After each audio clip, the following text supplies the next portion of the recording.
Chapter 4. I reach my street 5 minutes before I usually do, according to my watch, which is the only adornment abnegation allows, and only because it's practical. It has a gray band and a glass face. If I tilt it right, I can almost see my reflection over the hands. The houses on my street are all the same size and shape. They are made of gray cement, with few windows in economical, no-nonsense rectangles. Their lawns are crabgrass and their mailboxes are dull metal. To some the sight might be gloomy, but to me their simplicity is comforting. The reason for the simplicity isn't disdain for uniqueness, as the other factions have sometimes interpreted it. Everything, our houses, our clothes, our hairstyles, is meant to help us forget ourselves and to protect us from vanity, greed, and envy, which are just forms of selfishness. If we have little, and want for little, and we are all equal, we envy no one. I try to love it. I sit on the front step and wait for Caleb to arrive. It doesn't take long. After a minute, I see gray-robed forms walking down the street. I hear laughter. At school, we try not to draw attention to ourselves, but once we're home, the games and jokes start. My natural tendency toward sarcasm is still not appreciated. Sarcasm is always at someone's expense. Maybe it's better that abnegation wants me to suppress it. Maybe I don't have to leave my family. Maybe if I fight to make abnegation work, my act will turn into reality.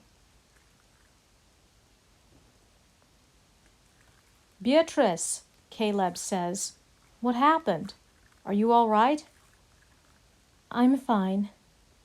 He is with Susan and her brother, Robert, and Susan is giving me a strange look, like I am a different person than the one she knew this morning.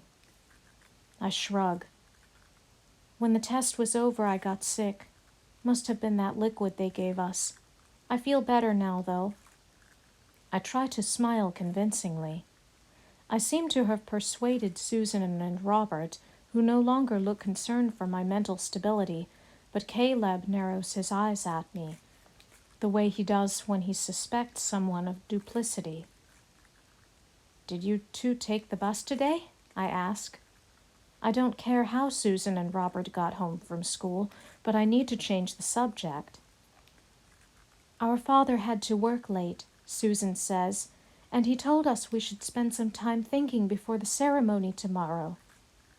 My heart pounds at the mention of the ceremony. "You're welcome to come over later, if you'd like," Caleb says politely.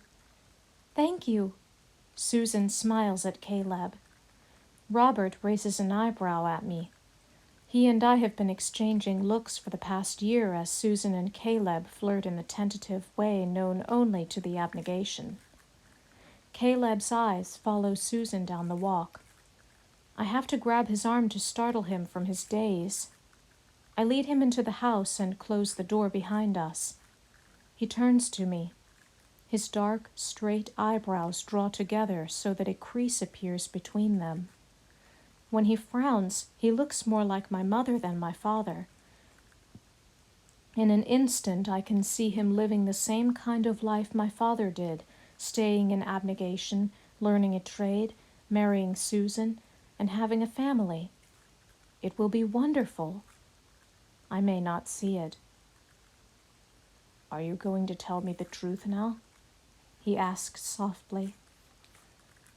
"The truth is," I say, "I'm not supposed to discuss it, and you're not supposed to ask." "All those rules you bend, and you can't bend this one? Not even for something this important?" His eyebrows tug together, and he bites the corner of his lip. Though his words are accusatory, it sounds like he is probing me for information, like he actually wants my answer. I narrow my eyes. "Will you? What happened in your test, Caleb?" Our eyes meet. I hear a train horn, so faint it could easily be wind whistling through an alleyway. but I know it when I hear it. It sounds like the Dauntless calling me to them.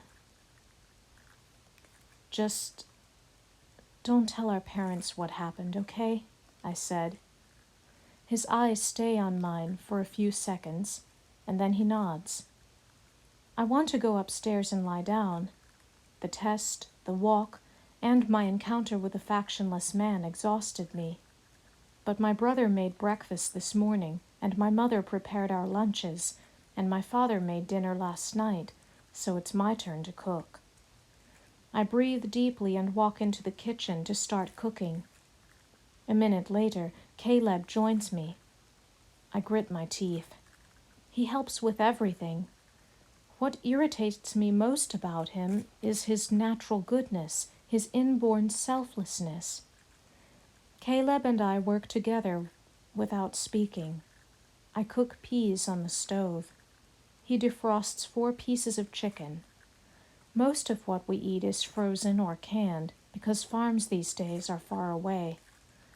My mother told me once that a long time ago there were people who wouldn't buy genetically engineered produce because they viewed it as unnatural. Now we have no other option. By the time my parents get home, dinner is ready and the table is set. My father drops his bag at the door and kisses my head. Other people see him as an opinionated man, too opinionated maybe, but he's also loving.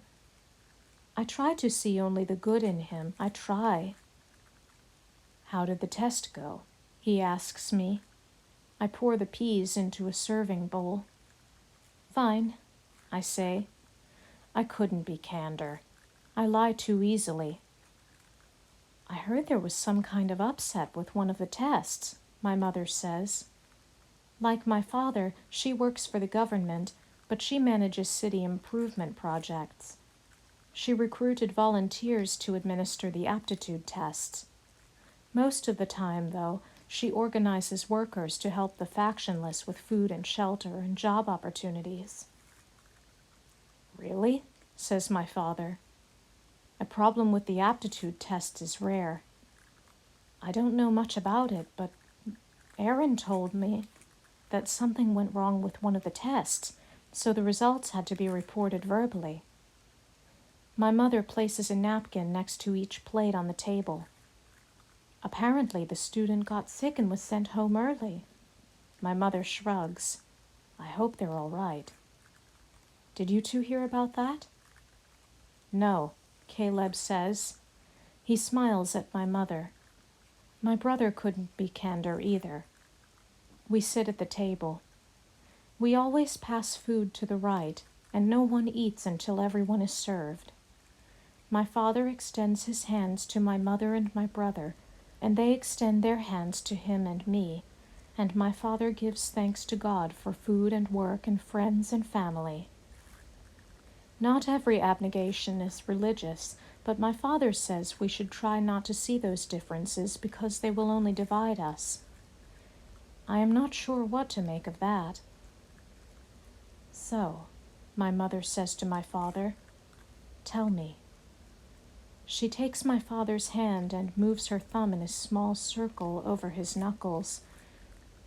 I stare at their joined hands.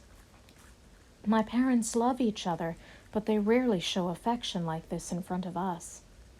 They taught us that physical contact is powerful, so I have been wary of it since I was young. Tell me what's bothering you, she adds. I stare at my plate. My mother's acute senses sometimes surprise me, but now they chide me. Why was I so focused on myself that I didn't notice his deep frown and his sagging posture? I had a difficult day at work, he says. Well, really, it was Marcus who had the difficult day. I shouldn't lay claim to it. Marcus is my father's co-worker. They are both political leaders. The city is ruled by a council of 50 people, composed entirely of representatives from Abnegation, because our faction is regarded as incorruptible due to our commitment to selflessness. Our leaders are selected by their peers for their impeccable character, moral fortitude, and leadership skills. Representatives from each of the other factions can speak in the meetings on behalf of a particular issue, but ultimately the decision is the council's.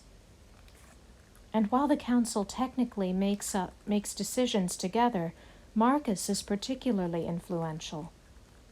It has been this way since the beginning of the Great Peace, when the factions were formed. I think the system persists because we're afraid of what might happen if it didn't. War. Is this about that report Janine Matthews released? My mother says. Janine Matthews is Eryudite's sole representative, selected based on her IQ score. My father complains about her often. I look up. A report? Caleb gives me a warning look. We aren't supposed to speak at the dinner table unless our parents ask us a direct question, and they usually don't. Our listening ears are a gift to them, my father says. They give us their listening ears after dinner, in the family room. Yes, my father says. His eyes narrow. Those arrogant, self-righteous... He stops and clears his throat. Sorry, but she released a report attacking Marcus's character. I raise my eyebrows. What did it say? I ask. Beatrice, Caleb says quietly. I duck my head, turning my fork over and over and over until the warmth leaves my cheeks. I don't like to be chastised, especially by my brother. It said, my father says, that Marcus's violence and cruelty toward his son is the reason his son chose Dauntless instead of Abnegation. Few people who are born into Abnegation choose to leave it. When they do, we remember. 2 years ago, Marcus's son, Tobias, left us for the Dauntless, and Marcus was devastated.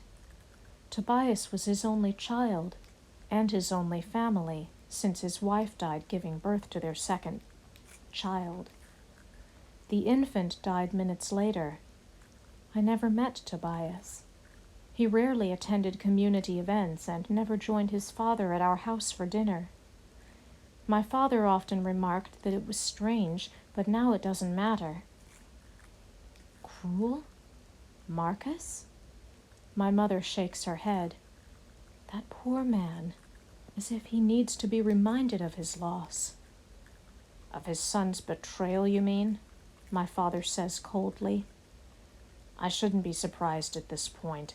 The Eryudite have been attacking us with these reports for months, and this isn't the end. There will be more, I guarantee it. I shouldn't speak again, but I can't help myself. I blurt out, "Why are they doing this?" Why don't you take this opportunity to listen to your father, Beatrice? My mother says gently. It is phrased like a suggestion, not a command.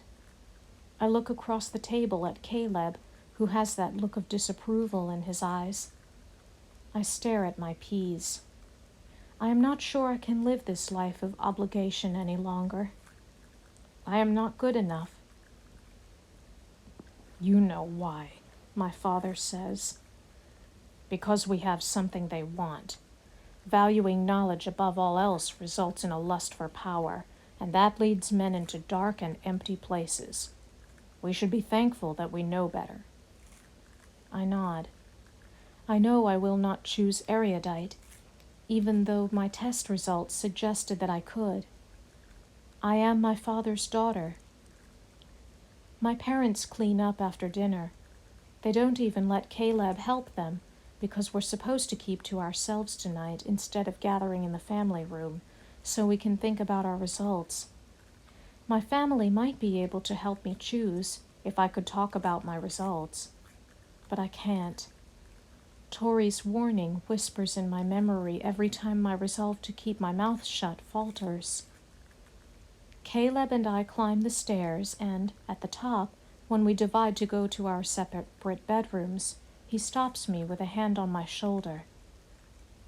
Beatrice, he says, looking sternly into my eyes. We should think of our family. There is an edge to his voice.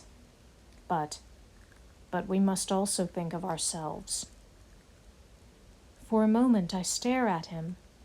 I have never seen him think of himself, never heard him insist on anything but selflessness. I am so startled by his comment that I just say what I'm supposed to say. The tests don't have to change our choices. He smiles a little. Don't they, though? He squeezes my shoulder and walks into his bedroom. I peer into his room and see an unmade bed and a stack of books on his desk. He closes the door.